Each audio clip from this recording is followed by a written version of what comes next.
taibang thampakta chena chongna sanari ngasi taibang phampakta chena chongna sanari ngasi malim phampakta awanu ngai tinnari ngasi malim phampakta awanu ngai tinnari ngasi taibang phampakta chena chongna sanari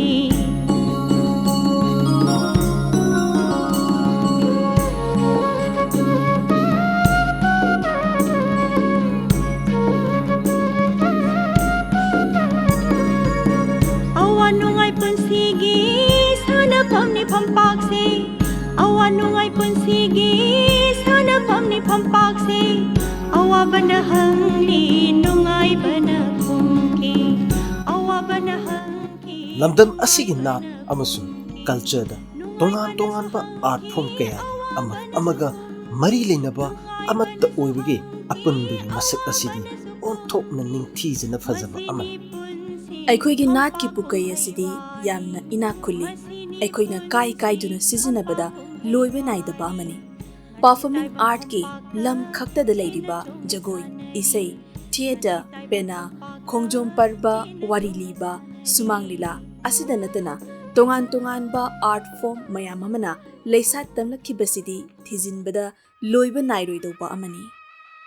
subsinna lamdam asigi performing art ki howlphum asidi yamna primitive amasung mythical age tagini haibada haimanba thoklo ꯑꯩꯈꯣꯏꯒꯤ ꯂꯥꯏ ꯍꯔꯥꯎꯕ ꯑꯁꯤꯃꯛ ꯑꯩꯈꯣꯏꯒꯤ performing ꯑꯥꯔꯠꯀꯤ ꯑꯆꯧꯕ form ꯑꯍꯨꯝ ꯍꯥꯏꯕꯗꯤ theatre ꯖꯒꯣꯏ ꯏꯁꯩ ꯃ꯭ꯌꯨꯖꯤꯛꯀꯤ ꯅꯥꯇ꯭ꯌ ꯁꯥꯁꯇ꯭ꯔꯒꯨꯝꯅ ꯑꯩꯈꯣꯏꯒꯤ ꯃꯦꯒꯅꯝ ꯑꯣꯄꯁ ꯑꯃꯅꯤ lamdam asigi lai haraubadagi makhal kayagi performing art form kaya semgalakkhibagi manungda aikhoigi theater su amani ꯃꯔꯝ ꯑꯗꯨꯅ ꯑꯩꯈꯣꯏꯒꯤ ꯊꯤꯌꯦꯇꯔ ꯐꯣꯔꯝ ꯑꯁꯤ ꯃꯥꯂꯦꯝꯒꯤ ꯈ꯭ꯋꯥꯏꯗꯒꯤ ꯂꯤꯔꯕ ꯊꯤꯌꯦꯇꯔ ꯐꯣꯔꯝꯁꯤꯡꯒꯤ ꯃꯅꯨꯡꯗ ꯑꯃꯅꯤ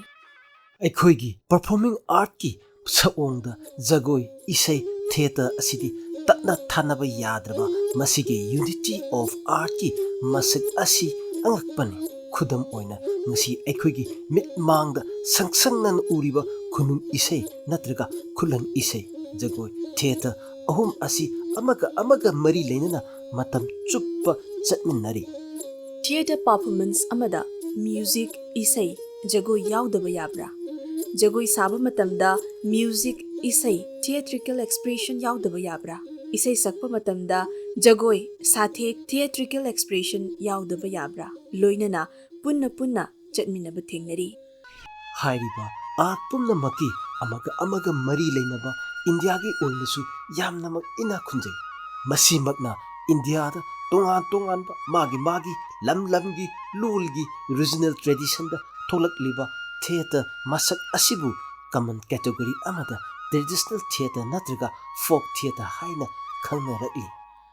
ꯍꯥꯏꯔꯤꯕ ꯇ꯭ꯔꯦꯗꯤꯁꯅꯦꯜ ꯅꯠꯇ꯭ꯔꯒ ꯐꯣꯛ ꯐꯣꯔꯝ ꯑꯁꯤꯗ ꯑꯩꯈꯣꯏꯒꯤ ꯃꯣꯏꯔꯥꯡ ꯄꯔꯕ ꯁꯨꯃꯥꯡ ꯂꯤꯂꯥ ꯑꯃꯗꯤ ꯃꯥꯟꯗꯞ ꯂꯤꯂꯥ ꯃꯌꯥꯝ ꯑꯃ ꯅꯧꯅ ꯃꯣꯗꯔꯟ ꯐꯣꯔꯝ ꯑꯃꯗ ꯁꯥꯐꯣꯡꯂꯛꯈꯤ hairiba form kaya si lamdam sida kun suba sehi cha haurakpada nongsup phampak lilana thunglakhiba loinana aban theater workers singna directors singna masigi folk amasung traditional theater form sing asi seasonaduna technique ama oina chawna puduna total theater gi maikeida poetry art music jagoi visual art pulap punsinnaduna modern manipuri drama gi masak ama oina sagatnarakhi ꯏꯟꯗꯤꯌꯥꯅ ꯅꯤꯡꯇꯝꯂꯕ ꯃꯇꯨꯡꯗ India ꯄꯨꯝꯕꯗ ꯊꯤꯌꯦꯇꯔꯗ ꯑꯀꯟꯕ ꯂꯦꯐꯇꯤꯁ movement ꯑꯃ ꯏꯟꯗꯤꯌꯥꯒꯤ ꯀꯥꯆꯤꯟ ꯀꯣꯌꯥ ꯁꯤꯟꯕ ꯊꯨꯡꯅ ꯁꯟꯗꯣꯛꯂꯛꯈꯤ madugi leftist ihau aduda theater haibase miyamda loksing anouba wakhal pinaba miyawga apen penaba phongdoknaba political phampak ama oina sizinaba horakhi urbanization gi khongchatna mayol chonglakpa haurakpada ngairingai mipum khudingwak lairik laisu haiba yamna watlingai theaterna pak sana miyambu lamdam asidasu sumang lila haiba aikhogi indigenous theater form asina aikhogi khunai gi saktam sing adu kupna yenglaga chapchana phongdoklakhi tasingna aikhogi oiba theater form ama saktaki hairabadi aikhogi sumang lila moirang parba asi natana atopa mapangi awaiba theater na saktakpa yaba natte Sumang Lila Hairiba art form asi chapchana ꯃꯁꯤꯒꯤ ꯍꯧꯔꯛꯐꯝ ꯈꯣꯡꯒꯨꯜ ꯂꯤꯕꯗꯤ ꯉꯝꯅꯗ꯭ꯔꯤ ꯀꯔꯝꯕ ꯆꯍꯤ ꯆꯩꯆꯠ ꯊꯥꯖꯠ ꯀꯅꯥꯅꯁꯨ ꯄꯨꯊꯣꯛꯄ ꯉꯝꯅꯗ꯭ꯔꯤ ꯍꯥꯏꯔꯤꯕ ꯁꯥꯟꯅꯔꯣꯜ ꯑꯁꯤꯒꯤ ꯌꯥꯝꯅ ꯂꯤꯔꯕ ꯁꯛꯑꯣꯡ ꯑꯁꯤ ꯑꯩꯈꯣꯏꯒꯤ ꯑꯍꯜ ꯂꯃꯟꯁꯤꯡꯅ ꯆꯦꯟꯕꯨꯡ ꯋꯥꯔꯤ ꯑꯣꯏꯅ ꯊꯝꯕꯤꯔꯝꯕ ꯑꯗꯨꯅ ꯑꯌꯥꯝꯕ ꯄꯥꯟꯗꯝ ꯑꯣꯏꯅ ꯂꯥꯛꯅꯔꯤ ꯃꯁꯤꯒꯤ ꯁꯥꯟꯅꯔꯣꯜ ꯑꯁꯤ ꯑꯩꯈꯣꯏꯒꯤ ꯃꯤꯍꯧꯔꯣꯜꯗꯒꯤ ꯂꯩꯔꯛꯂꯕ ꯂꯥꯏ ꯍꯔꯥꯎꯕꯅꯆꯤꯡꯕꯗꯒꯤ ꯑꯥꯔꯠ ꯐꯣꯔꯝ ꯑꯁꯤꯒ ꯍꯥꯏꯔꯞ ꯃꯥꯟꯅꯔꯞ ꯇꯧꯕ ꯀꯌꯥ ꯂꯩꯔꯒꯁꯨ ꯃꯗꯨꯅ ꯁꯨꯃꯥꯡ ꯂꯤꯂꯥꯒꯤ ꯍꯧꯔꯛꯐꯝꯅꯤ ꯍꯥꯏꯕꯗꯤ ꯍꯥꯏꯃꯟꯕ ꯊꯣꯛꯂꯤ ꯆꯟꯗ꯭ꯔꯀ꯭ꯔꯤꯇꯤ ꯃꯍꯥꯔꯥꯖꯀꯤ ꯍꯥꯛꯇꯛꯇ ꯀꯨꯝꯖꯥ 1950ꯒꯤ ꯃꯇꯝ ꯑꯗꯨꯋꯥꯏꯗ ꯐꯨꯡꯒꯅꯥꯏ ꯑꯅꯤ ꯑꯕꯨꯖꯥꯝꯕ ꯑꯃꯗꯤ ꯈꯔꯤ ꯂꯥꯏꯁꯨꯕꯒꯤ ꯋꯥꯔꯤ ꯑꯁꯤ ꯑꯍꯜ ꯂꯃꯟꯁꯤꯡꯅ ꯊꯝꯕꯤꯔꯝꯃꯤ ꯂꯣꯏꯅꯅ ꯀꯨꯟꯁꯨꯕ ꯆꯍꯤꯆꯥ ꯍꯧꯔꯛꯄ ꯆꯨꯔꯆꯥꯟ ꯃꯍꯥꯔꯥꯖ ꯕꯣꯙꯆꯟꯗ꯭ꯔ ꯃꯍꯥꯔꯥꯖꯀꯤ ꯍꯥꯛꯇꯛꯇ ꯁꯨꯃꯥꯡ ꯂꯤꯂꯥ ꯑꯣꯏꯅ ꯃꯁꯛ ꯊꯣꯛꯅ ꯍꯤꯡꯕ ꯍꯧꯔꯛꯂꯦ ꯍꯥꯏꯅꯁꯨ ꯈꯟꯅꯔꯤ ꯑꯁꯨꯝꯅ ꯑꯩꯈꯣꯏꯒꯤ ꯑꯔꯤꯕ ꯊꯤꯌꯦꯇꯔꯒꯤ ꯁꯥꯟꯅꯔꯣꯜ ꯑꯁꯤꯒꯤ ꯁꯛꯑꯣꯡ ꯁꯛꯇꯝ ꯐꯥꯒꯤꯒꯤ ꯃꯔꯝꯆꯠ ꯑꯁꯤꯒꯤ ꯃꯇꯥꯡꯗ 19ꯁꯨꯕ ꯆꯍꯤꯆꯥꯒꯤ ꯂꯣꯏꯔꯝꯗꯥꯏꯒꯤ ꯄꯣꯂꯤꯇꯤꯀꯦꯜ ꯑꯦꯖꯦꯟꯠ ꯑꯣꯏꯔꯝꯕ ꯃꯤꯁꯇꯔ ꯒ꯭ꯔꯤꯟꯋꯨꯗꯀꯤ ꯂꯣꯏꯅꯕꯤ ꯃꯤꯁꯦꯁ ꯒ꯭ꯔꯤꯟꯋꯨꯗꯅ ꯃꯥꯒꯤ ꯂꯥꯏꯔꯤꯛ ꯃꯥꯏ 3 years in ꯃꯅꯤꯄꯨꯔ ꯍꯥꯏꯕ ꯑꯗꯨꯗ ꯂꯃꯥꯏ 118 118ꯗ ꯐꯖꯅ ꯏꯗꯨꯅ ꯐꯣꯡꯗꯣꯛꯂꯝꯃꯤ ꯃꯍꯥꯛꯅ ꯍꯥꯏ ꯃꯨꯛꯅꯥ ꯁꯥꯟꯅꯩ ꯅꯤꯡꯊꯧ ꯃꯆꯥꯁꯤꯡ ꯌꯥꯎꯏ ꯂꯝꯖꯦꯜ ꯇꯥꯟꯅꯩ ꯂꯥꯟꯆꯤꯡ ꯄꯨꯔꯦꯜ ꯀꯣꯏꯔꯦꯡ ꯇꯤꯀꯦꯟꯗ꯭ꯔꯖꯤꯠꯅ ꯃꯅꯥ ꯃꯊꯨꯝ ꯄꯤ ꯃꯔꯨꯑꯣꯏꯅ ꯄꯩꯁꯥ ꯄꯤ ꯀꯨꯝꯍꯩ ꯑꯗꯨ ꯂꯣꯏꯁꯤꯜꯂꯛꯄ ꯑꯣꯏꯅ ꯂꯤꯂꯥ ꯑꯃ ꯁꯥꯟꯅꯩ ꯃꯍꯥꯔꯥꯖ ꯁꯨꯔꯆꯟꯗ꯭ꯔꯒꯤ ꯐꯥꯒꯤ ꯇꯧꯕ ꯃꯅꯥꯏ 3 ꯂꯩꯔꯝꯃꯤ ꯑꯪꯒ꯭ꯔꯥꯖ ꯖꯥꯇꯤꯒꯤ ꯅꯤꯡꯊꯧꯁꯤꯡꯒꯤ ꯂꯣꯏꯁꯪꯗ ꯅꯤꯡꯊꯧꯁꯤꯡꯕꯨ ꯅꯣꯛꯍꯟꯅꯕ ꯊꯝꯕ ꯀꯣꯔꯠ ꯖꯦꯁꯔꯁꯤꯡꯒ ꯆꯞ ꯃꯥꯟꯅꯩ ꯃꯅꯤꯄꯨꯔꯒꯤ ꯃꯤꯁꯛꯁꯤꯡꯗꯨꯗꯤ ꯌꯦꯡꯕꯗ ꯌꯥꯝꯅ ꯅꯣꯛꯅꯤꯡꯉꯤ ꯃꯈꯣꯏꯒꯤ ꯃꯀꯣꯛꯁꯤꯡ ꯑꯗꯨ ꯍꯨꯏꯒꯤ ꯃꯅꯪꯒꯟꯗꯧꯅ ꯁꯤꯠ ꯅꯥꯟꯅ ꯀꯣꯛꯊꯣꯛꯏ ꯑꯗꯨꯒ ꯃꯈꯣꯏꯒꯤ ꯃꯃꯥꯏꯁꯤꯡ ꯑꯗꯨꯗꯤ ꯇꯣꯉꯥꯟ ꯇꯣꯉꯥꯟꯕ ꯃꯆꯨꯒꯤ ꯔꯪ ꯁꯪꯖꯤꯜꯂꯤ ꯑꯗꯨꯒ ꯄꯤꯁꯨꯝꯁꯤꯡ ꯑꯗꯨꯗꯤ ꯉꯧꯔꯣꯛ ꯉꯧꯅ ꯇꯩꯁꯤꯜꯂꯤ ꯃꯐꯤ ꯃꯔꯣꯜ ꯌꯥꯝꯅ ꯁꯦꯠꯇꯦ ꯁꯦꯠꯂꯤꯕ ꯈꯨꯗꯩꯁꯤꯡ ꯑꯗꯨ ꯑꯉꯥꯡꯕ ꯑꯁꯪꯕ ꯃꯆꯨ ꯑꯃꯗꯤ ꯑꯇꯩ ꯃꯆꯨꯁꯤꯡꯒꯤꯅꯤ ꯑꯩꯈꯣꯏꯅ ꯐꯝꯂꯤꯕ ꯈꯜꯂꯤꯕ ꯗꯝꯕꯨꯔ ꯁꯥꯟꯅꯕ ꯌꯦꯡꯐꯝ ꯑꯗꯨ ꯐꯥꯎꯕ ꯆꯪꯁꯤꯜꯂꯛꯏ ꯑꯃꯒ ꯑꯃꯒ ꯉꯥꯊꯨ ꯊꯦꯡꯊꯨꯅꯩ ꯃꯅꯤꯄꯨꯔꯤꯗ ꯌꯥꯝꯅ ꯅꯨꯡꯉꯥꯏꯕ ꯋꯥꯔꯤ ꯁꯥꯗꯨꯅ ꯆꯪꯁꯤꯜꯂꯛꯏ ꯑꯌꯦꯡꯕꯁꯤꯡ ꯌꯥꯝꯅ ꯅꯨꯡꯉꯥꯏꯅ ꯇꯥꯏ ꯑꯩꯈꯣꯏꯅ ꯐꯝꯂꯤꯕ ꯗꯝꯕꯨꯔ ꯑꯗꯨꯒꯤ ꯊꯣꯡ ꯑꯗꯨ ꯐꯥꯎꯕ ꯆꯪꯁꯤꯜꯂꯛꯇꯨꯅ ꯑꯩꯈꯣꯏꯒꯤ ꯈꯣꯡꯗ ꯃꯈꯣꯏ ꯂꯣꯏꯅ ꯇꯨꯁꯤꯜꯂꯩ ꯑꯩꯈꯣꯏꯕꯨ ꯇꯔꯥꯝꯅ ꯑꯣꯛꯄꯗꯧꯅ ꯃꯌꯥ ꯂꯥꯎꯅ ꯀꯥꯈꯠꯇꯨꯅ ꯃꯈꯣꯏ ꯃꯁꯦꯜ ꯈꯔ ꯆꯤꯡꯈꯠꯅꯗꯨꯅ ꯈꯔ ꯍꯟꯗꯣꯛꯈ꯭ꯔꯦ ꯍꯥꯏꯔꯒ ꯂꯤꯂꯥ ꯍꯧꯏ ꯑꯃꯅ ꯅꯨꯄꯤ ꯍꯅꯨꯕꯤ ꯑꯃ ꯁꯥꯏ ꯂꯩꯕꯥꯛꯇ ꯍꯤꯞꯇꯨꯅ ꯐꯤ ꯑꯉꯧꯕ ꯑꯃꯅ ꯀꯨꯞꯁꯤꯟꯗꯨꯅ ꯂꯩ ꯑꯌꯦꯡꯕ ꯃꯔꯛꯇꯒꯤ ꯃꯤꯑꯣꯏ ꯑꯃꯕꯨ ꯂꯤꯂꯥ ꯌꯥꯎꯍꯟꯗꯨꯅ ꯃꯥꯏꯕ ꯑꯗꯨ ꯀꯧꯔꯨꯅꯕ ꯑꯅꯥꯕ ꯑꯗꯨꯕꯨ ꯌꯦꯡꯅꯅꯕ ꯀꯧꯍꯟꯕ ꯆꯠꯍꯜꯂꯤ ꯑꯅꯥꯕ ꯑꯗꯨꯗꯤ ꯂꯩꯕꯥꯛ ꯊꯛꯇ ꯌꯥꯝꯅ ꯉꯝꯗꯕꯒꯤ ꯃꯑꯣꯡꯗ ꯑꯣꯟꯊꯣꯏꯗꯨꯅ ꯂꯩ ꯃꯥꯏꯕ ꯑꯗꯨꯅ ꯂꯥꯛꯂꯒ ꯑꯅꯥꯕ ꯑꯗꯨꯒꯤ ꯍꯛꯆꯥꯡꯗ ꯆꯛ ꯆꯛ ꯊꯤꯜꯂꯗꯨꯅ ꯃꯅꯤꯄꯨꯔꯤꯗ ꯋꯥ ꯌꯥꯝꯅ ꯍꯥꯏ ꯃꯤꯌꯥꯝ ꯋꯥ ꯋꯥ ꯂꯥꯎꯅ ꯅꯣꯛꯏ ꯍꯅꯨꯕꯤ ꯑꯗꯨ ꯂꯥꯛꯂꯒ ꯃꯄꯨꯔꯣꯏꯕ ꯃꯥꯏꯕ ꯆꯤꯡꯊꯣꯛꯇꯨꯅ ꯄꯨꯈꯤꯅꯕ ꯍꯣꯠꯅꯩ ꯇꯟꯖꯥ ꯑꯗꯨꯐꯥꯎ ꯑꯩꯈꯣꯏ ꯂꯤꯂꯥ ꯌꯦꯡꯂꯦ ꯃꯊꯪꯗ ꯌꯨꯝꯗ ꯍꯜꯂꯛꯅꯕ ꯍꯣꯠꯅꯈꯤ ꯂꯤꯂꯥ ꯑꯗꯨ ꯏꯔꯥꯡ ꯃꯊꯪ ꯌꯥꯎꯔꯛꯈꯤ ꯉꯥꯡꯅꯔꯤꯕ ꯗꯥꯏꯂꯣꯛ ꯌꯥꯝꯅ ꯑꯆꯣꯞ ꯑꯔꯦꯝ ꯌꯥꯎꯁꯤꯜꯂꯛꯂꯦ ꯄꯨꯡ ꯈꯔꯗꯤ ꯂꯤꯂꯥ ꯑꯗꯨꯝ ꯆꯠꯊꯈꯤ ꯍꯥꯏꯅ ꯇꯥꯏ ꯄꯣꯂꯣ ꯒ꯭ꯔꯥꯎꯟꯒꯤ ꯌꯦꯡꯂꯤꯕ ꯃꯤꯌꯥꯝ ꯑꯗꯨꯅ ꯋꯥ ꯂꯥꯎꯅ ꯅꯣꯛꯄꯗꯨ ꯂꯥꯞꯅ ꯇꯥꯈꯤ ꯃꯐꯝ ꯑꯗꯨꯗ ꯅꯨꯃꯤꯗꯥꯡ ꯑꯊꯦꯡꯕ ꯐꯥꯎꯕ ꯂꯤꯂꯥ ꯑꯗꯨ ꯁꯥꯟꯅꯈꯤ ꯍꯥꯏ ꯅꯣꯡꯉꯥꯜꯂꯒ ꯅꯤꯡꯊꯧ ꯃꯆꯥꯁꯤꯡ ꯑꯗꯨꯅ ꯑꯩꯈꯣꯏꯗ ꯌꯥꯝꯅ ꯅꯨꯡꯉꯥꯏꯕ ꯂꯤꯂꯥꯅꯤ ꯅꯨꯡꯉꯥꯏꯇ꯭ꯔꯤꯕꯗꯤ ꯑꯩꯈꯣꯏꯅ ꯃꯆꯦꯠ ꯈꯖꯤꯛꯇꯪꯗꯒꯤ ꯍꯦꯟꯅ ꯌꯦꯡꯍꯧꯗꯕꯁꯤꯅꯤ ꯍꯥꯏꯅ ꯑꯩꯈꯣꯏꯗ ꯄꯥꯎꯗꯝꯃꯤ ꯃꯁꯤꯒꯤ ꯐꯥꯒꯤꯒꯤ ꯃꯑꯣꯡ ꯑꯁꯤ ꯐꯥꯔꯁ ꯀꯃꯦꯗꯤꯒꯤ ꯃꯑꯣꯡ ꯈꯔꯗꯤ ꯂꯩ ꯍꯥꯏꯕ ꯇꯥꯏ ꯃꯇꯨꯡꯗ ꯀꯥꯕꯨꯜ ꯄꯥꯂꯥ ꯐꯗꯤꯕꯤ ꯄꯥꯂꯥ ꯊꯣꯛꯂꯛꯂꯦ ꯅꯤꯡꯁꯤꯡꯕ ꯌꯥꯕꯗꯤ ꯀꯥꯕꯨꯜ ꯄꯥꯂꯥ ꯑꯃꯗꯤ ꯐꯗꯤꯕꯤ ꯄꯥꯂꯥ ꯑꯁꯤꯗꯤ ꯕ꯭ꯔꯤꯇꯤꯁ ꯁꯤꯐꯥꯏꯁꯤꯡ ꯑꯃꯁꯨꯡ ꯀꯥꯕꯨꯜ ꯂꯂꯣꯟꯕꯁꯤꯡꯅ ꯅꯝ ꯍꯥꯗꯨꯅ ꯃꯤꯇꯩ ꯃꯆꯥꯁꯤꯡꯗ ꯃꯈꯣꯏꯒꯤ ꯂꯂꯣꯟꯕꯒꯤ ꯄꯣꯠꯆꯩ ꯌꯣꯟꯁꯤꯟꯕ ꯀꯌꯥ ꯑꯁꯤ ꯂꯛꯅꯗꯨꯅ ꯁꯦꯝꯂꯝꯕ ꯐꯥꯒꯤ ꯂꯤꯂꯥ ꯃꯑꯣꯡ ꯑꯃꯅꯤ ꯃꯊꯪꯗ ꯀꯨꯝꯖꯥ 1980 ꯑꯗꯨꯋꯥꯏꯗꯗꯤ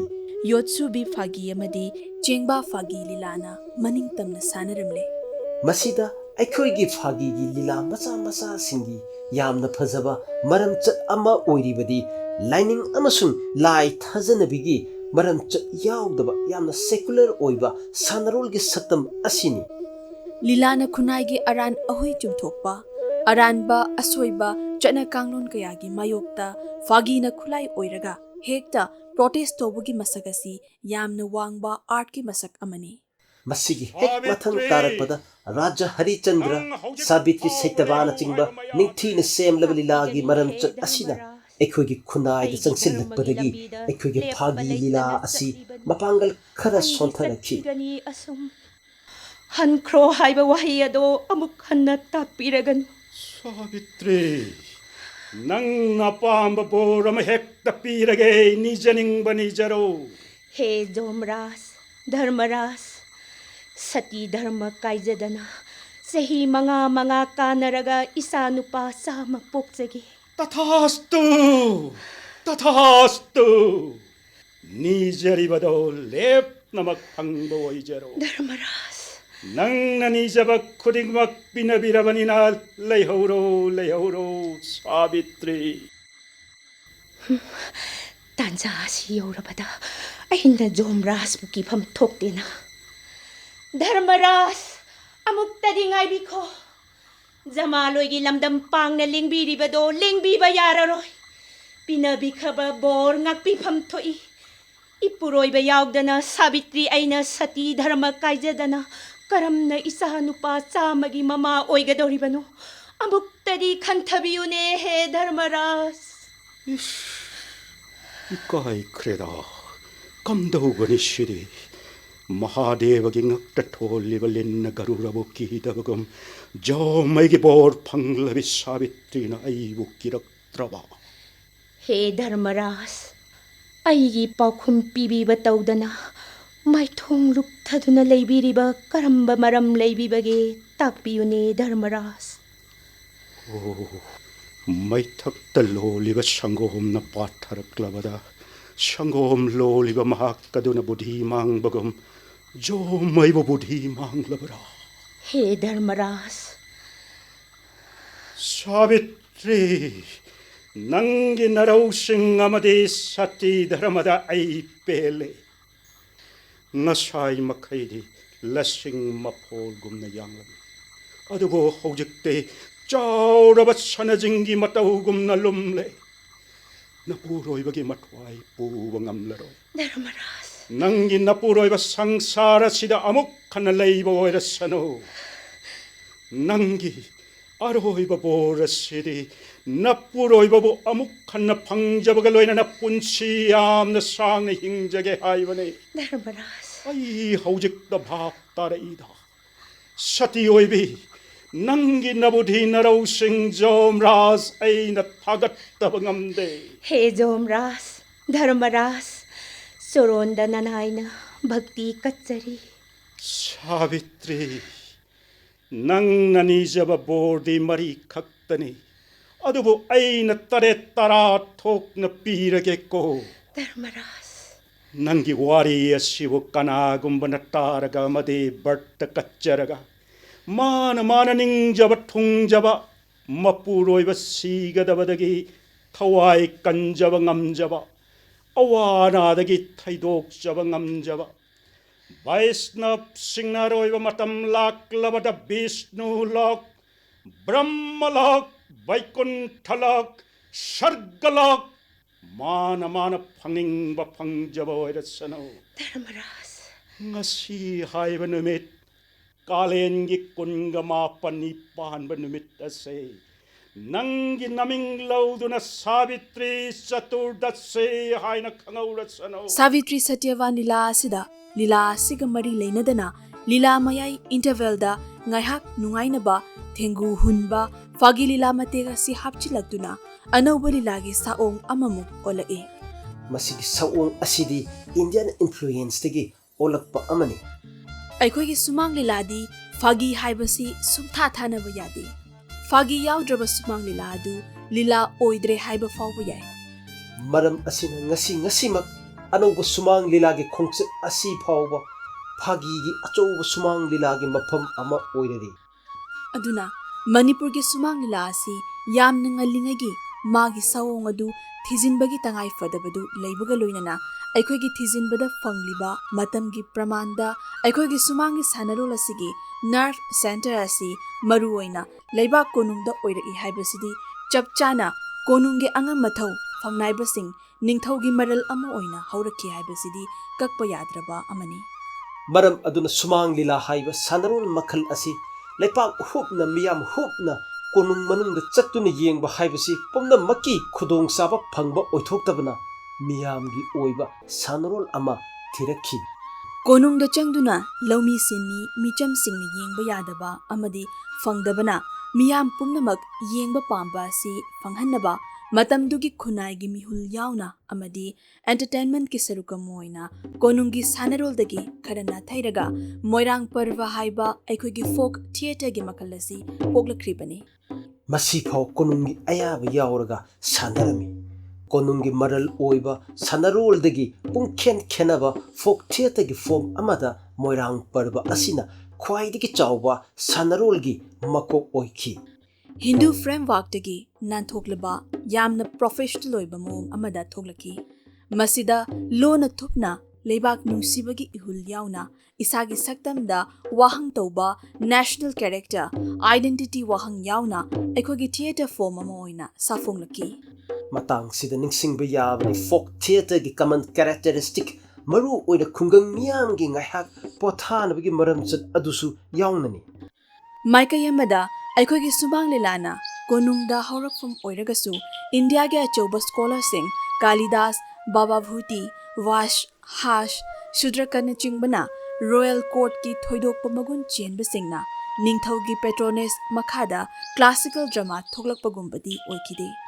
Ekhoigi sumang liladi miyam michamna semgatchaba yamna maning tamba miyamgi theater oikhi. Manipur gi thainagi lai harawa matamdagi khuyoi tompok tauthingmang naukhomba kyamba khagembana chingbadagi tongan tongan ba sakong de lekibadu sumang gi sawongni haina hainadrabasu ngasi chatnariba sumang lila asi madugi safu yaudabadi nati.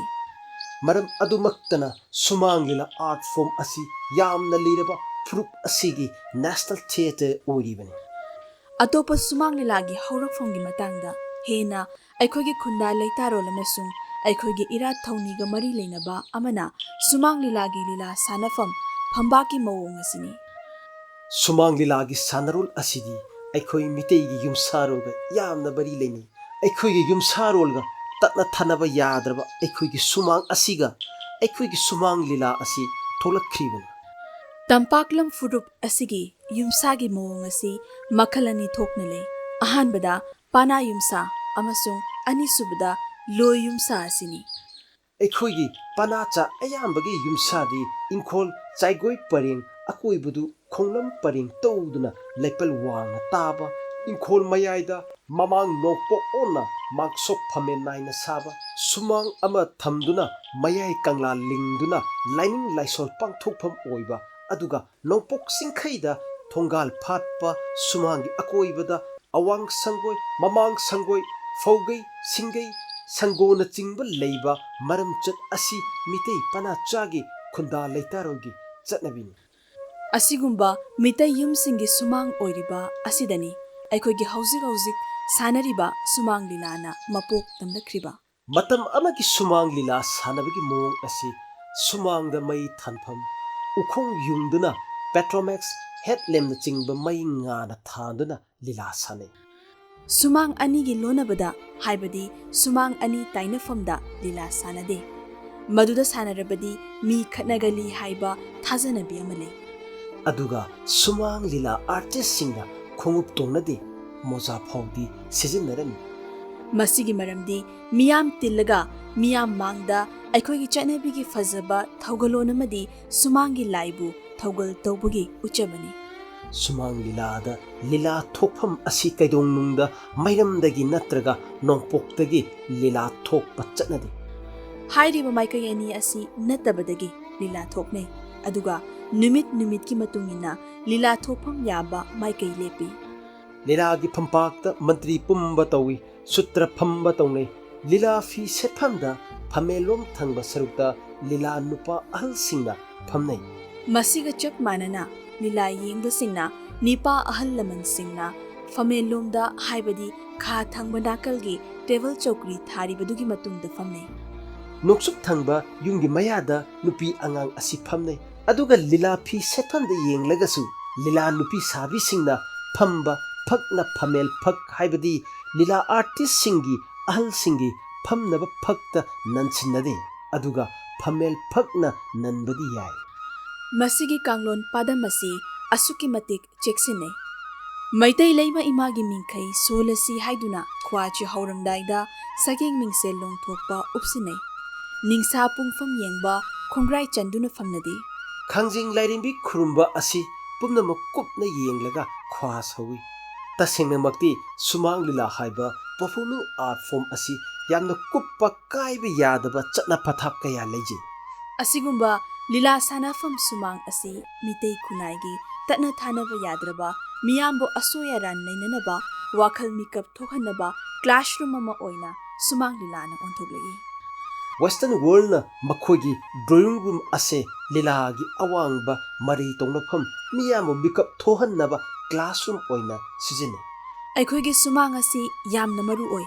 ꯃꯁꯤꯅꯤ ꯑꯩꯈꯣꯏꯒꯤ ꯊꯤꯌꯦꯇꯔꯒ ꯃꯈꯣꯏꯒꯤ ꯊꯤꯌꯦꯇꯔꯒꯤ ꯃꯔꯛꯇ ꯊꯧꯗꯣꯛ ꯊꯣꯛꯐꯝ ꯈꯦꯠꯅꯔꯤꯕ꯫ ꯃꯔꯝ ꯑꯁꯤꯅ ꯑꯩꯈꯣꯏꯒꯤꯁꯨ ꯑꯩꯈꯣꯏꯒꯤ ꯑꯣꯏꯕ ꯊꯤꯌꯦꯇꯔꯒꯤ ꯇꯣꯞ ꯇꯣꯞꯄ ꯄꯔꯐꯣꯃꯦꯟꯁ ꯁ꯭ꯄꯦꯁ ꯂꯩꯖꯩ ꯍꯥꯏꯅ ꯁꯛꯇꯥꯛꯆꯔꯤ꯫ ꯅꯤꯡꯁꯤꯡꯕ ꯌꯥꯕꯗꯤ ꯁꯦꯀ꯭ꯌꯨꯂꯔ ꯑꯣꯏꯕ ꯑꯥꯔꯠ ꯐꯣꯔꯝ ꯈꯔꯗꯤ ꯃꯇꯝꯒꯤ ꯃꯇꯨꯡ ꯏꯟꯅ ꯐꯥꯖꯤꯟ ꯄꯨꯟꯁꯤꯟꯗꯨꯅ ꯊꯝꯕ ꯌꯥꯔꯛꯇꯦ, ꯌꯥꯝꯅ ꯍꯣꯡꯂꯛꯏ꯫ ꯑꯩꯈꯣꯏꯒꯤꯁꯨ ꯐꯥꯒꯤ ꯂꯤꯂꯥ, ꯃꯣꯏꯔꯥꯡ ꯄꯔꯕ, ꯁꯨꯃꯥꯡ ꯂꯤꯂꯥ, ꯏꯁꯩ ꯂꯤꯂꯥ ꯍꯥꯏꯗꯨꯅ ꯁꯥꯌꯣꯟ ꯀꯌꯥ ꯊꯦꯡꯅꯈ꯭ꯔꯤ꯫ ꯑꯗꯨꯕꯨ ꯐꯨꯔꯨꯞ ꯑꯃꯒꯤ ꯅꯦꯁꯅꯦꯜ ꯊꯤꯌꯦꯇꯔ ꯑꯣꯏꯔꯤꯕ ꯑꯥꯔꯠ ꯐꯣꯔꯝ ꯑꯃꯅ ꯍꯣꯡꯂꯛꯄꯗ ꯌꯦꯡꯁꯤꯟꯗꯕ ꯑꯃꯗꯤ ꯆꯦꯛꯁꯤꯟꯗꯕ ꯌꯥꯔꯛꯇꯦ꯫ ꯃꯔꯝꯗꯤ ꯃꯁꯥꯒꯤ ꯑꯣꯔꯤꯖꯤꯅꯦꯜ ꯑꯥꯔꯇꯤꯁ ꯏꯟꯇꯤꯒ꯭ꯔꯤꯇꯤ ꯑꯗꯨꯗꯤ ꯄꯨꯡꯃꯥꯡ ꯃꯥꯡꯍꯟꯕ ꯌꯥꯗꯦ꯫ ꯃꯗꯨ ꯃꯥꯡꯍꯟꯗꯅ ꯍꯣꯡꯍꯟꯕꯗꯤ ꯌꯥꯏ꯫ ꯃꯗꯨ ꯃꯥꯡꯈ꯭ꯔꯕꯗꯤ ꯑꯥꯔꯠ ꯐꯣꯔꯝ ꯑꯗꯨ ꯇꯣꯔꯥ ꯇꯨꯅ ꯅꯤꯡꯈꯥꯏꯈꯤꯗꯨꯅ ꯃꯐꯝ ꯈꯪꯈꯤꯗꯕ ꯌꯥꯏ꯫ ꯃꯩꯇꯩ ꯏꯃꯥꯒꯤ ꯃꯤꯡꯈꯩ ꯁꯣꯜꯂꯁꯦ ꯁꯣꯜꯂꯁꯦ꯫ ꯃꯩꯇꯩ ꯂꯩꯃꯅꯤ ꯑꯁꯪꯕ ꯐꯤꯖꯣꯜꯅ ꯊꯣꯜꯂꯤꯕꯤ, ꯃꯥꯂꯦꯝꯒꯤ ꯅꯣꯡꯄꯣꯛꯇ ꯉꯥꯜꯂꯤꯕꯤ, ꯄꯥꯏꯃ ꯄꯨꯛꯆꯦꯜ ꯐꯖꯕꯤꯅꯤ, ꯆꯤꯡ ꯇꯝ ꯑꯅꯤ ꯇꯨꯅ꯫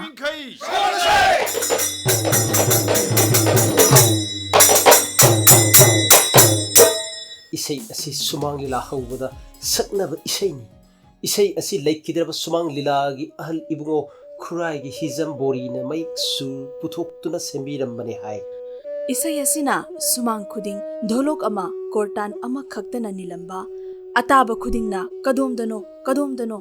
ꯀꯗꯥꯏꯗꯅꯣ ꯍꯥꯏꯅ ꯀꯣꯏꯆꯦꯟ ꯆꯦꯟꯅꯔꯝꯕ꯫ ꯙꯣꯂꯣꯛꯁꯤ ꯈꯛꯇꯒꯤ ꯃꯈꯣꯜꯇꯅ ꯑꯇꯥꯕꯁꯤꯡꯒꯤ ꯁꯔꯨ ꯁꯌꯥꯗ ꯁꯦꯠ ꯁꯦꯠ ꯄꯥꯜꯂꯤ ꯍꯥꯏꯕ ꯌꯥꯏ꯫ ꯑꯣꯟꯊꯣꯛꯅ ꯁꯥꯊꯤꯅ ꯃꯇꯤꯛ ꯃꯌꯥꯏ ꯂꯩꯈ꯭ꯔꯕ ꯂꯝꯗꯝ ꯑꯁꯤꯒꯤ ꯅꯨꯄꯤ ꯑꯉꯥꯡ ꯅꯍꯥ ꯑꯍꯜ ꯈꯥꯛꯇꯅ ꯉꯥꯎꯅꯔꯝꯕ ꯑꯩꯈꯣꯏꯒꯤ ꯄꯔꯐꯣꯃꯤꯡ ꯑꯥꯔꯠ ꯄꯨꯝꯅꯃꯛꯀꯤ ꯅꯤꯡꯊꯧꯅꯤ ꯍꯥꯏꯕ ꯌꯥꯔꯕ, ꯑꯗꯨꯕꯨ ꯃꯇꯝ ꯑꯃꯗ ꯂꯩꯔꯝꯕ ꯐꯨꯔꯨꯞ ꯑꯁꯤꯒꯤ ꯑꯃꯠꯇ ꯉꯥꯏꯔꯕ ꯄꯤꯄꯜꯁ ꯊꯤꯌꯦꯇꯔ, ꯃꯤꯇꯩ ꯐꯨꯔꯨꯞꯄꯨ ꯁꯛꯇꯥꯛꯀꯗꯧꯔꯤꯕ, ꯅꯦꯁꯅꯦꯜ ꯀꯦꯔꯦꯛꯇꯔ ꯌꯥꯎꯔꯕ, ꯑꯩꯈꯣꯏꯒꯤ ꯑꯥꯏꯗꯦꯟꯇꯤꯇꯤ ꯎꯠꯀꯗꯧꯔꯤꯕ ꯑꯩꯈꯣꯏꯒꯤ ꯅꯦꯁꯅꯦꯜ ꯊꯤꯌꯦꯇꯔ ꯑꯣꯏꯔꯕ ꯁꯨꯃꯥꯡ ꯂꯤꯂꯥ ꯑꯁꯤ ꯉꯁꯤꯗꯤ ꯌꯥꯝꯅ ꯍꯣꯡꯈ꯭ꯔꯦ꯫ ꯀꯅꯥꯒꯨꯝꯕꯅ ꯑꯦꯛꯁꯄꯦꯔꯤꯃꯦꯟꯇꯦꯜ ꯁꯨꯃꯥꯡ ꯂꯤꯂꯥ, ꯀꯟꯇꯦꯝꯄꯔꯔꯤ ꯁꯨꯃꯥꯡ ꯂꯤꯂꯥ ꯍꯥꯏꯅ ꯐꯥꯎꯕ ꯋꯥꯍꯥꯏ ꯁꯦꯝꯗꯨꯅ ꯅꯞꯁꯤꯟꯕ ꯌꯥꯎꯔꯤ꯫ ꯁꯝꯅ ꯁꯨꯃꯥꯡ ꯂꯤꯂꯥꯒꯤ ꯁꯥꯑꯣꯡ ꯁꯛꯇꯝ ꯑꯁꯤ ꯑꯗꯨꯛꯀꯤ ꯃꯇꯤꯛ ꯍꯣꯡꯈ꯭ꯔꯦ꯫ ꯁꯨꯃꯥꯡ ꯈꯨꯗꯤꯡꯗ ꯆꯠꯇꯨꯅ ꯁꯥꯟꯅꯕ ꯌꯥꯕꯒꯤ ꯊꯥꯛꯁꯨ ꯂꯩꯇ꯭ꯔꯦ꯫ ꯍꯧꯖꯤꯛ ꯂꯩꯍꯧꯔꯤꯕ ꯍꯣꯡꯗ꯭ꯔꯤꯕ ꯍꯥꯏꯕꯕꯨ ꯁꯨꯃꯥꯡ ꯂꯤꯂꯥꯒꯤ ꯐ꯭ꯔꯦꯝꯋꯥꯔꯛ ꯑꯗꯨꯗ ꯉꯥꯏꯍꯧꯔꯦ꯫ ꯃꯅꯨꯡꯒꯤ ꯃꯊꯤꯕꯣꯡ ꯄꯨꯝꯕꯗꯤ ꯄꯨꯡꯃꯥꯡ ꯃꯥꯡꯈ꯭ꯔꯦ꯫ ꯅꯣꯡꯆꯨꯞꯀꯤ ꯄ꯭ꯔꯣꯁꯤꯅꯤꯌꯝ ꯊꯤꯌꯦꯇꯔ ꯅꯩꯅꯔꯨꯕꯗꯒꯤ ꯅꯥꯇ꯭ꯌ ꯁꯥꯁꯇ꯭ꯔ ꯇꯝꯂꯨꯕꯒꯤ ꯋꯥꯈꯜꯂꯣꯟꯅ ꯈꯔ ꯑꯃꯨꯛ ꯍꯣꯡꯍꯜꯂꯛ, ꯃꯊꯪꯗ ꯃꯄꯥꯟꯒꯤ ꯀꯃꯔꯁꯤꯌꯦꯜ ꯐꯤꯜꯝ ꯀꯌꯥꯅ ꯑꯃꯨꯛꯁꯨ ꯊꯣꯝꯖꯤꯜꯂꯛ, ꯇꯦꯛꯅꯣꯂꯣꯖꯤꯀꯦꯜ ꯑꯦꯛꯁꯄꯦꯔꯤꯃꯦꯟꯇꯦꯁꯟ ꯃꯌꯥꯝ ꯑꯃ ꯆꯠꯊꯔꯛ, ꯒ꯭ꯂꯣꯕꯦꯂꯥꯏꯖꯦꯁꯟꯒꯤ ꯁꯥꯐꯨꯅ ꯀꯟꯅ ꯌꯩꯁꯤꯜꯂꯛꯄ ꯃꯌꯥꯝ ꯑꯁꯤꯅ ꯑꯩꯈꯣꯏꯒꯤ ꯚꯥꯕꯣꯛꯅ ꯀꯔꯝꯕ ꯃꯈꯜꯒꯤ ꯂꯤꯂꯥ ꯄꯥꯝꯂꯤꯕꯒꯦ ꯍꯥꯏꯕꯁꯤ ꯊꯤꯔꯛꯄꯗ ꯑꯩꯈꯣꯏꯒꯤ ꯉꯁꯤꯒꯤ ꯁꯨꯃꯥꯡ ꯂꯤꯂꯥꯒꯤ ꯁꯛꯇꯝ ꯑꯁꯤ ꯑꯣꯏꯔꯛꯈ꯭ꯔꯤꯕꯅꯤ ꯍꯥꯏꯕꯗ ꯂꯥꯜꯂꯔꯣꯏ꯫ ꯑꯇꯣꯞꯄ ꯁꯨꯃꯥꯡ ꯂꯤꯂꯥꯒꯤ ꯌꯥꯝꯅ ꯅꯨꯡꯁꯤꯕ ꯃꯁꯛ ꯑꯃꯅ ꯀꯨꯝꯖꯥ 1964 ꯑꯗꯨꯋꯥꯏꯗꯒꯤ ꯃꯄꯣꯛ ꯇꯝꯂꯛꯈꯤꯕ ꯅꯨꯄꯤ ꯁꯨꯃꯥꯡ ꯂꯤꯂꯥ ꯍꯥꯏꯕꯁꯤꯅꯤ꯫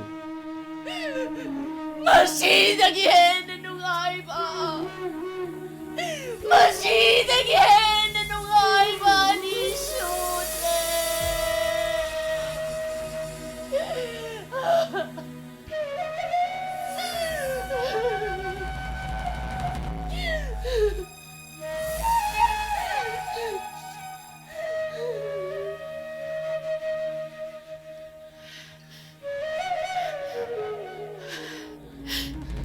Sanaibema,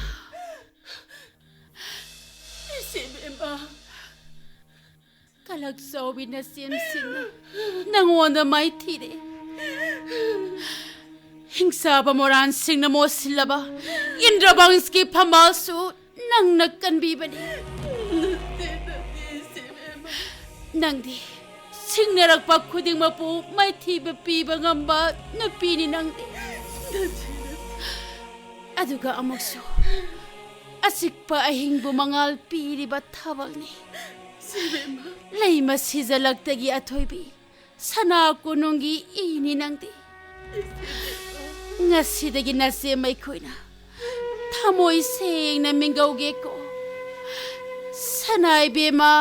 कुरंगनेनी कपकनो नंगना kappa पक्सदे ngasi haiba nimit asidagi nasem kamla bari aina nangi sambal oiragani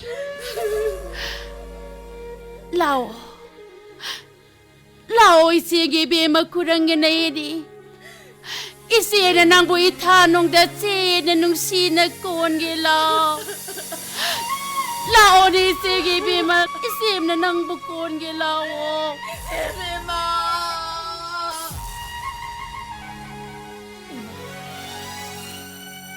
इमा शक्ति तहिमा अपंग मननाव न खल्लुब फत्तबगिदोस कोपियो ngasidi इंद्रवंशगी निंथौ फंबाल कनागिसु ओइद्रे मैतै निंथौगी ममोम लोइ थौना फबि लौसिंग चौबि कुरंगनेदिगी ओइरे इमा कासिया ननावगी थमोइदा चिंगनाबा इरिक अमत थमदना कथोक चढ़ी मादा हे मा नंगी पुआरिदी मैतै अहोम अनीगी तनाइद्रब लंगला ओइना लहौरगन मुनाइद्रब पुया ओइना थमलम लगे को नचाना लौबिरा इंद्रवंशगी सुमांग लीलाबु मपोक कायहंदना यारिबा मखै थमनबगी खोंचक अमदा चंगसिलिबा चनुरा ओइबी सिंगी खुदोल असिदी यामना चाउई अदुबु एखुगी चनुरा सिंगी लीलादी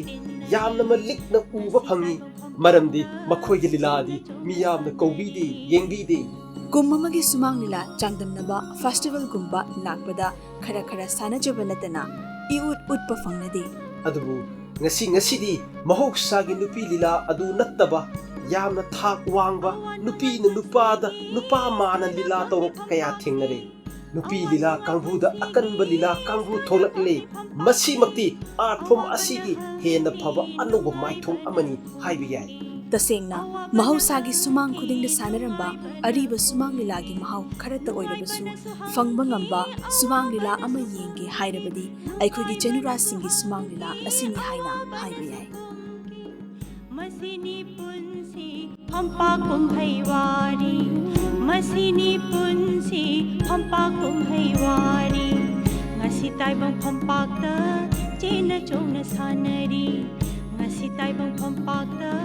chena chongna sanari